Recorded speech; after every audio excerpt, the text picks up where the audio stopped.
question for you, Scottie. Have you ever been to Venice Beach? Oh, yeah. You seen the dude on the rollerblades and the guitar? What's that dude? He's famous. He's like the staple of Venice Beach. I haven't been to Venice in a long time. I've worked up there, and then I would play guitar on the beach. But He's known. He's been there like 50 years, and all he does is ride rollerblades around older gentlemen and plays guitar for people. And he's like, cool. Dude, he's in movies. Like, you ever thought about cruising to Venice to like play guitar and stuff for the people? Yeah, I mean, I haven't been up there for years, man. You know, I'm just health is wealth, and I'm doing my thing, working with the church here, and healing and praying for everybody and everything. You know. So you're working for the church?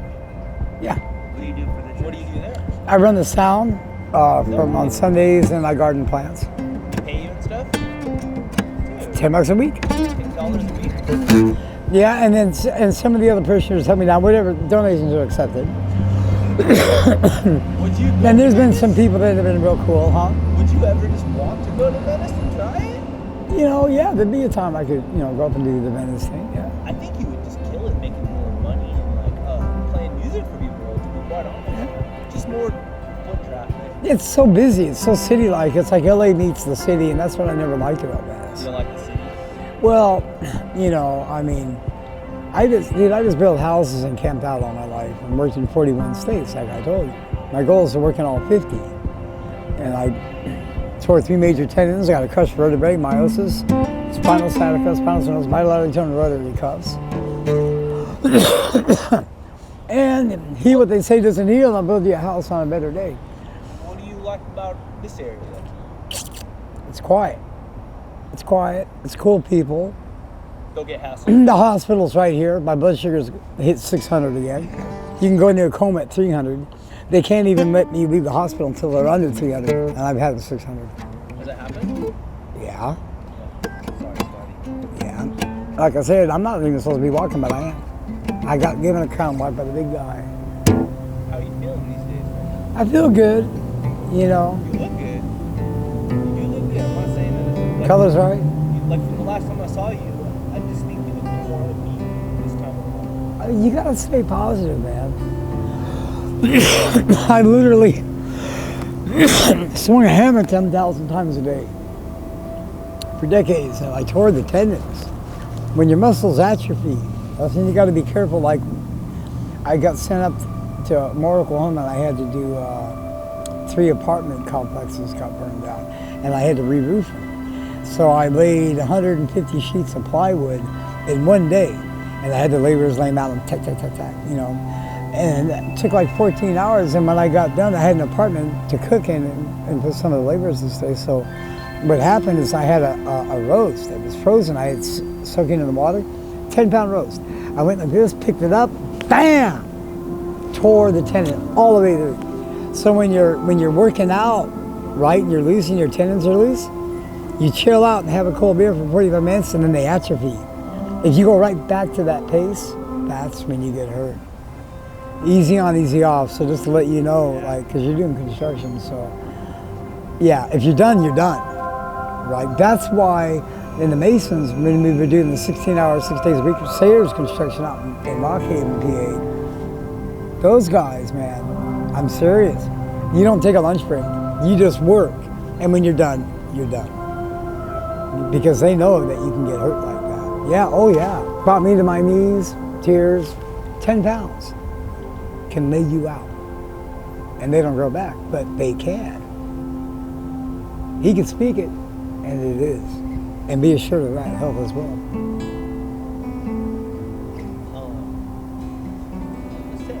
I talked to some other people kind of in the same situation, and they're just like not even nearly as upbeat. Like, what's your secret to that? Honestly, Scottie, like, why be negative? Negative breeds negative energy, and it breeds illness, sickness, right? I mean, I got to stay positive. Plus, I walk with the Spirit of the Lord, and He's positive. God's good. That's what Jesus said, why do you call me good? There's only one that's good, that's God. Now, He's got to be good all the time. Who could stand it if it wasn't? But it's just a matter of being positive, man. I don't want to be a negative ion. It doesn't help. You don't want to be around that. See, money doesn't make you rich or poor. It's a mirror. It makes you more what you already are. Can I ask you, like, what's like the hardest part about being homeless? It's like a basic question. I know it's like a stupid question, but like, I mean, for those who Not being hassled. You know, if a lot of the officers don't know you or people don't know you, you know, you got to meet people. You got to say, hey, what's going on? You know, I'm cool. It's all good. I got your back. You know, whatever. Let them know a little bit about you. But a lot of those guys get all spun out on that fucking speed crap. I mean, and they're up all night and they don't sleep and they don't eat and then they go crazy and they don't go doing their own. They'll stay that way. And then they get all twacked. That's why they call them police, man. And then people are like, whoa, you know, be careful. yeah. And then for some reason, in and around that drug, it seems like if it's not nailed down, they'll steal it. And I don't know why it is that way. But the Nazis invented it to make somebody want to stay for 2 weeks, be an asshole and kill. And guess what? It worked. We almost lost World War II over it. I never saw a speed pipe until a few years ago. You know, I'm not much into the drug thing, but I think that's a problem on the streets. I see. You know, Drugs, well, the speed thing. speed, the worst one, right? Yeah. I thought fentanyl was like the worst one. I don't know much about it. I keep hearing, that's what I hear. Needles are bad news. You know, if God made it, take it. That's what they say. If man made it, don't take it. Is what they would typically say, right? Speed keeps you out here for sure. I'm sure it does. I would. Dude, those guys It's not my scene. I had a perfect upbringing. My dad never used foul language, never yelled at my mom, never heard them argue. Everyone's equal servant. And he, you know, whenever they would start to raise their voice, they didn't smoke or drink. They worked all the time. He'll Bill Erickson, that computer company at our dining room table. So we had this house built out there in Pheasant Walk in Boca Raton, Florida, right? And nothing to do way back out there in me. So I used to bareback ride the polo horses for fun, because there's nothing out there. So I get a carrot or an apple, and this mare, she'd come up and I would get it, you know, and then you put your forearms on the neck, right? And then you get your knees right behind the front, you know, shoulder blades, right? And get your ass up off the back and ride high, because otherwise, bam, bam, you gotta be careful. You gotta ride with the horse. But, you know, you don't wanna, that hurts, you know that one real quick. But once you get on, they let you ride them and then take off. And then when the ride was over, there was these shrub oaks that they would get up and make me jump off. One day I had a big old carrot, man, and the stallion came up, big, beautiful, freaking black polo horse, man. And he kicks her out of the way. We was hitting me, like, bam, get out of the way, you know. And he came up and I said, wow, he was huge. And I got on him, and I'll tell you what, man, wow, you know. And they teach you how to ride. I learned how to ride from him one time. That's the guy that I learned how to ride from. It's weird, they can put the thoughts in your head, because as slow as I said, he said, put your forearms on my neck, put your knees behind my shoulder blades, get your ass off and hang on. He said that and put it into my head that fast, bam, we took off. I'm not kidding. Horses can speak and they understand you. And you'd be surprised what, you know, and there's truth in that, man, with the other animals. I was out on a feedlot. Our family has a feedlot down the border. And one day I was out there and there's a water trough, and I said to myself, you know, I'm gonna clean this water trough real good and give them some clean water. As soon as I said that, man, I had like 2 or 3 cows coming up to me, licking on me and mooing. Hundreds of birds came and landed on me. And they landed, and I went like this. And they landed on every part of my body, and they were trying to land here and they were jumping off. And the meanest alley cat you could ever imagine that used to walk around with a live rabbit screaming at the top of its lungs in the feedlot, right? Live in his teeth. This alley cat lived in the grain silo, is white. Big, freaking mean cat. And He did. He would flaunt live rabbits, screaming like a baby at the top of their lungs, man. He came up and started purring on my leg. I mean, as soon as I said this, all these animals knew what I said. So, you know, God works in mysterious ways. We think that we're the firstborn of a sort of creation or creatures, or we can live that way, but you know what? We don't know what they know. And yeah, because how would they know? Yeah, what else, Scottie? You said you're friends with Keanu. Keanu Reeves? Keanu, yeah. How did you meet Keanu? Met him in Laguna in '81. He came over from, I think it was Maui.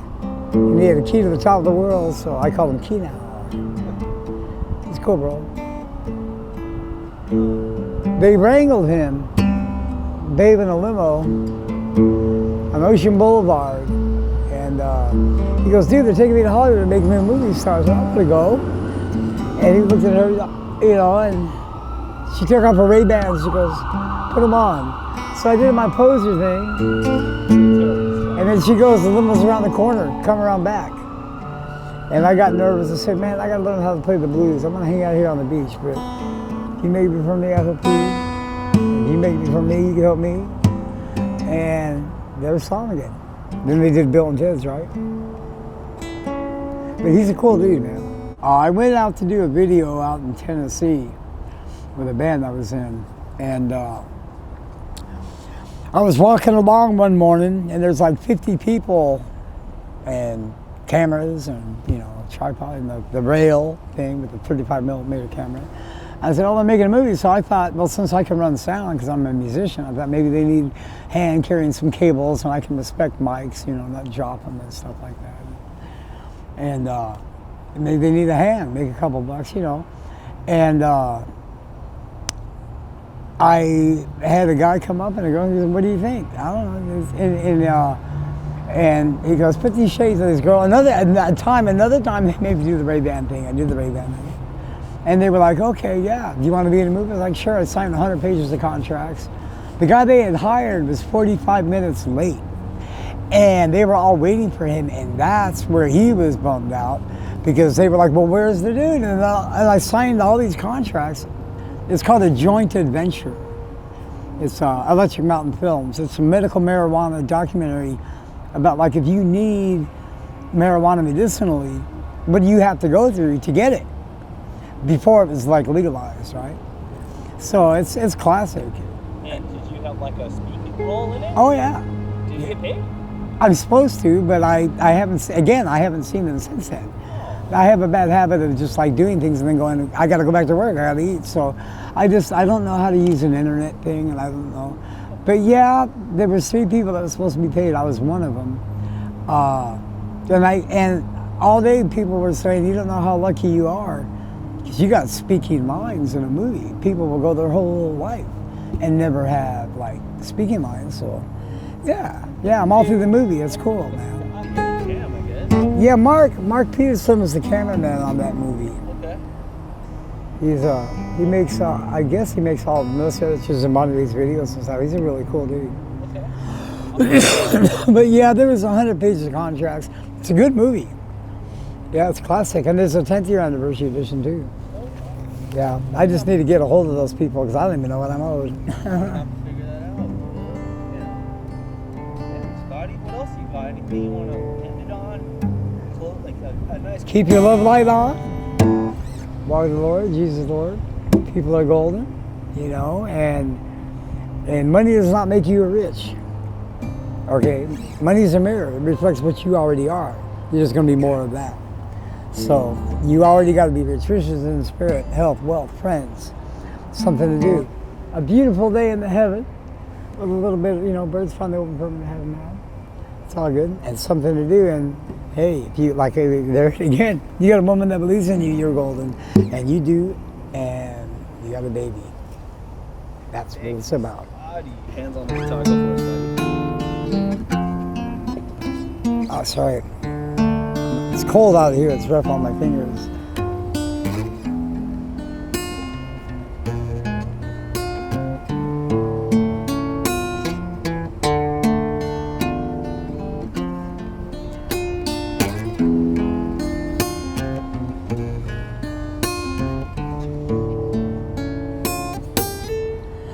I want you.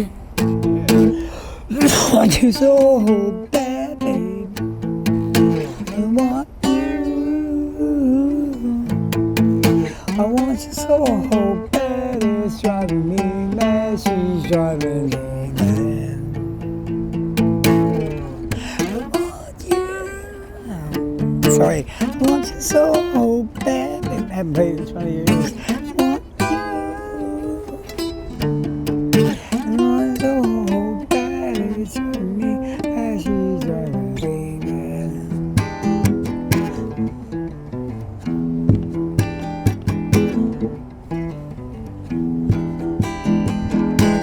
She's so. I literally haven't played this in so long. Heavy, she's so heavy.